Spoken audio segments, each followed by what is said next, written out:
집값 급등기에 영끌을 주도했던 네. 2030 젊은 층이 아파트를 매입하는 비중이 다시 높아지고 있다고 하더라고요. 뭐 지표로도 조금 나왔던데. 네, 뭐 일단은 네. 서울 아파트 거래량이 2월에 2,300건 가량 돼서 예. 1년 4개월 만에 가장 많이 늘었대요. 1년 4개월 만에. 네, 그동안 뭐 거래가 다 잠겨 있었잖아요. 네네. 그래서 거래량이 늘면 이제 거래한 사람들이 많이 나올 거 아닙니까? 예. 한국부동산원에서 이 매입자 연령대별 주택거래 현황을 따져보니까 20대 이하하고 30대 2030이라고 하나요? 네. 아파트 매입 비중이 31.96%라고 합니다. 30% 넘은 건 또 간만이죠. 예.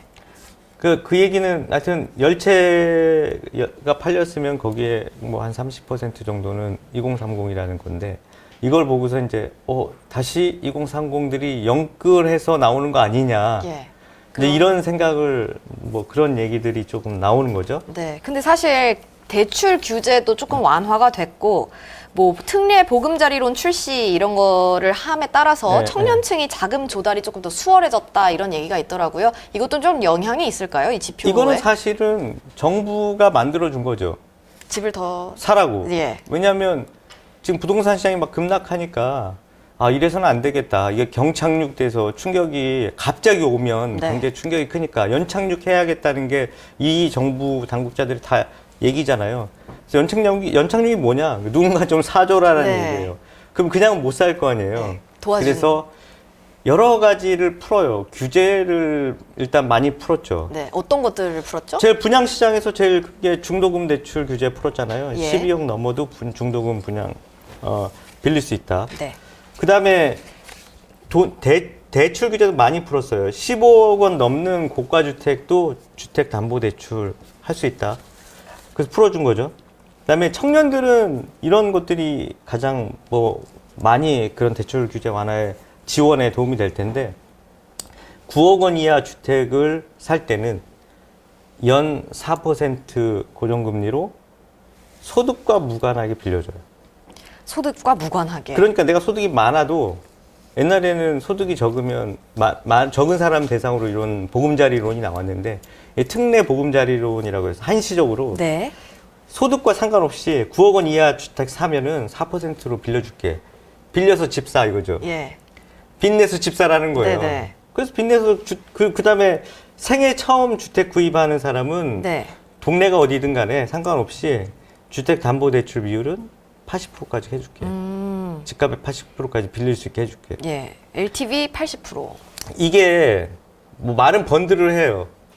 야, 이렇게 규제를 푸니까 그러니까 현금 부자들한테만 좋은 일 아니냐.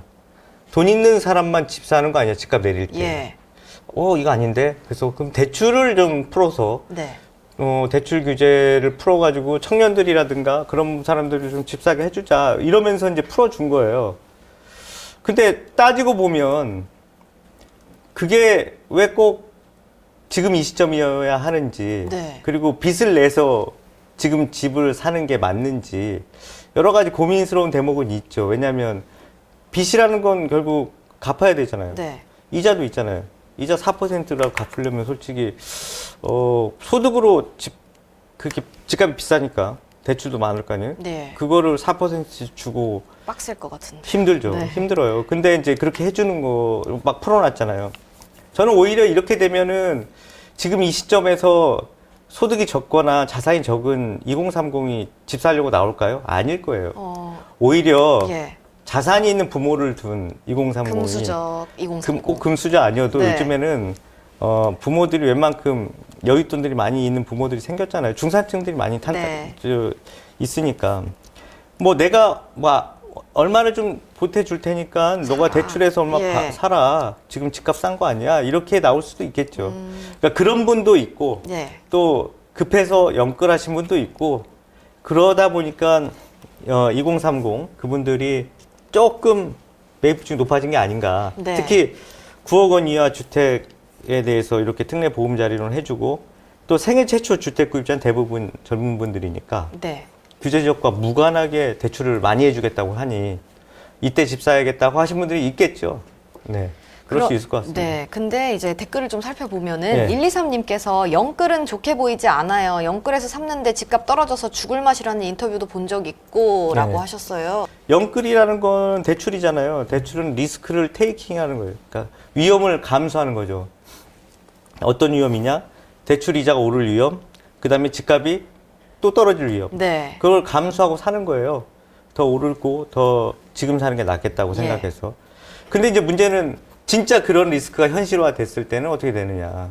어떻게 되나요? 예를 들면은 영끌에서 집 샀어요. 집값 올랐어요. 그러면 집값 올랐네 해서 뭐 나눠주진 않잖아요.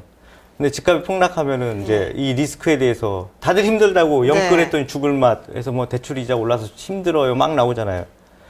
그러면 이거 좀 도와줘야 되는 거 아니냐. 그러면서 여러 가지 금리 내려라 뭐 하라 막 나오잖아요. 네. 그러면 어떻게 보면 일부분은 부채는 리스크는 사회화를 시키는 거죠. 그러니까 그럴 수 있는 도덕적 해이가 나올 수도 있으니까 그것도 걱정스러운 대목인데 예. 지금 만약에 예를 들면은 뭐 영끌 안 하고 계속 예금이자 착실하게 냈던 사람들은 불만이 많을 거예요. 맞아요. 예금이자는 안 오르고 네. 그다음에 영끌한 사람들은 부담 클 줄 알았는데 대출이자 막 내려주고 해서 다시 네. 사회적으로 예, 그 그래서 부담을 그때 완화시켜주고 영끌 할 걸. 했어야 되는 거 아니야라는 생각이 들면은 예. 사회적으로 잘못된 신호를 주는 거죠. 그쵸. 그게 바로 부동산 불패 신화를 만든 예. 지금까지 반복되어 온. 그렇죠. 대마불사 부동산 대마야 절대 죽지 않아. 그래서 지금이 제일 쌀 때야. 지금 사야 무조건 땡겨 사. 예. 올라. 그게 지금까지 계속해서 우리 주변의 모든 집들이 다 빚으로 만든 집들이 잔뜩 생긴 거잖아요. 네. 그거를 누가 집을 그렇게 부풀어 올렸냐. 곰곰이 따져봐야죠. 대출 풀어준 당국, 금리 낮춘 중앙은행, 대출 빌려준 시중은행, 그 대출 빌려주면 그냥 대출 빌려주고 예대 마진으로 돈 벌잖아요. 은행들 돈 많이 벌잖아요. 네. 대출 많이 가면 돈 많이 벌어요. 자, 그런 것들이 지금 막 쌓이고 있는 상황이에요. 이제 그런 부분들이 현재 있는 상황에서 약간 반등 기미. 왜냐하면 규제를 이렇게 풀었는데 움직이지 안 않으면은 하면. 그게 이상한 그쵸, 시장이죠. 예. 이제 조금 반등이 있는데 그래서 이제 나오는 게 야, 지금이 바닥이야? 바닥론이 나오는 거죠. 아, 지금이 가장 낮을 때다. 아, 이제 들어가야 되는 거 아니야? 네. 바닥이냐라는 논란이 생기는 거고, 글쎄 거기에 대해서는 보는 시각이 좀 다양한 것 같습니다. 네. 근데 그거를 좀 살펴보려면 다른 네. 부동산 관련 지표들도 같이 살펴보면 좋을 것 네, 같아요. 보시죠. 지금 다른 요인들은 좀 현재 상황은 어떻게 보시나요? 지금 부동산 활황을 할 만한 상황인가요? 화랑은 아니지만 예. 최악의 고비를 넘어가고 있다라고 생각할 만큼 여지는 있어요. 어떤 부분에서요? 예를 들면 금리가 많이 내렸잖아요. 예.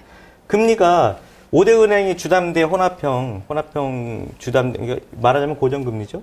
이게 최하단 3.66%에서 네. 5.84까지 돼요. 네. 3%대로 최하단이 내려간 거예요.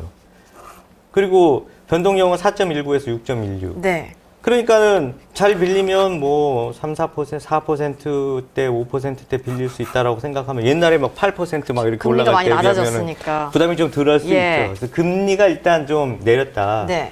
그리고 이 금리가 이제 한은의 기준금리 인상이 이제 거의 끝나가는 거 아니야? 기대감이 있잖아요, 시중에. 맞습니다. 그래서 금리 더 못 올리는 거 아니야? 뭐 이런 기대감이 있을 수 있겠죠. 이제 그게 이제 바닥론을 얘기하는 그런 근거가 되지 않을까 싶은데.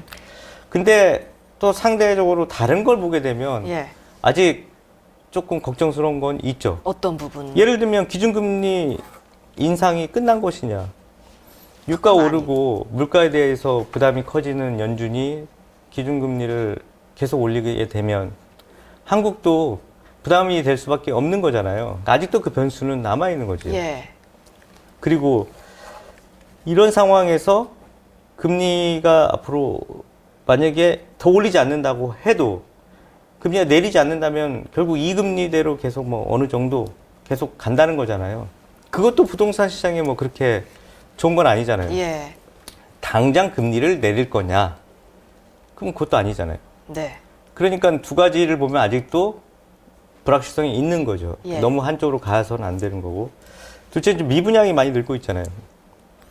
분양받아서 가야 될 사람들이 별로 안 나오고 있다는 거죠. 미분양이 쌓이고 준공 후에 분양이 안 되는 그건 악성 미분양인데 그것도 많아요. 근데 실제 정부 통계보다 현장은 더 많다는 거잖아요. 예. 왜냐하면 정부 통계는 신고 중심이라는 거예요. 건설사가. 신고 안 하면 모르는 거죠. 네. 따져보면 등기부분 따져보면 우리 더 동아일보에서 많다. 보도했는데 예. 더 많다는 거예요. 미분양이 쌓이고 있잖아요. 미분양이 쌓이면 건설 시장에는 안 좋죠. 네. 건설사도 안 좋죠. 시장에서 부동산 시장의 플레이어들한테는 안 좋은 영향이 있을 수 있고요. 또 하나는 이제 전세금 자체가 상당히 낮잖아요. 맞아요. 많이 전세금이 낮아졌더라고요. 그러니까 집값 오르는 거에 비해서 전세금 오르는 속도가 낮아요. 그러니까 결국은 집값이 뭐 거의 지지부진한데 전세금은 더 내려가는 거잖아요. 그러면 전세금이 지금 전국 평균 서울이 50%대 50.9% 11년 3개월에 가장 낮다는 거예요. 전세가 비율. 네. 매매가 대비 전세가율이. 전세가가. 근데 강남구는 41.6%. 그러니까 매매가 10억이면 전세가 4억이라는 얘기잖아요. 4억 1천, 예. 1,600. 그럼 뭐 갭 투자 이런 것도 좀 어렵죠. 힘들겠네요. 그동안 빚으로 만든 집들은 어떻게 구성이 돼 있냐. 간단 심플하잖아요. 일단은 전세 보증금이 있을 거 아니에요. 네. 전세 보증금에 나머지 차익을 자기가 대는 갭 투자들. 그 다음에 은행에서 대출 받아서 일부 대고 나머지 차익을 자기가 대는 방법. 은행 대출 높아요. 그리고 아직도 금리 있죠. 그러면 쉽게 집 못 사잖아요. 네. 살 수 있는 건 이제 보증금을 끼고서 나머지 차익만 대서 하는 것들인데 이 보증금이 점점 내려가면 어떻게 돼요? 자기가 조달해야 될 돈들이 돈이 커지잖아요. 많아지니까 더 갭 투자가 힘들어지는 쉽지 거죠. 않죠. 예. 그래서 이제 이 전세금 하락이 이게 뭐 계속 내려간다고 볼 수는 없지만 또 오를 수도 있겠죠.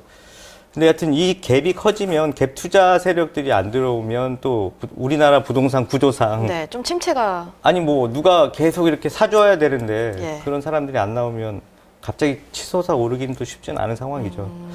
제가 두 분의 얘기를 좀 전해드리고 싶은 게 아, 원희룡 국토부 장관이 뭐라 그랬냐면 네. 뭐 이거 뭐 국토부 장관이니까 이런 말씀 하시겠죠? 바닥 밑에 지하가 있을 수 있다. 지금 바닥론에 대해서 경계하는 예. 얘기를 한마디 예. 했어요. 지하가 있을 수 예. 있다. 그다음에 미국 물가와 금리가 아직 확정이 안 됐다. 불확실성이 여전히 있다는 거죠. 그러니까 예. 좀 신중하게 봐야 된다는 거고. 국토부 장관은 이런 경고를 했고. 네. 조심해라. 이창용 신중하자. 하는 총재는 우리 사회 부동산 대마불사 생각에 사로잡혀 있다라는 얘기를 하면서 이자율을 생각할 때는 능력에 맞게 고민하고 신중하게 투자하는 게 좋겠다. 투자하는 이자 자체가 예. 지금도 낮지 않으니, 그러니까 너무 무리하게 는 하지 말아라. 그렇죠. 소득에 넘어서 이렇게 하는 거는 좋지 않다. 예. 뭐 모범 답안 같은 얘기인데 네. 꼭 새겨볼 필요는 있을 것 같습니다. 그렇죠.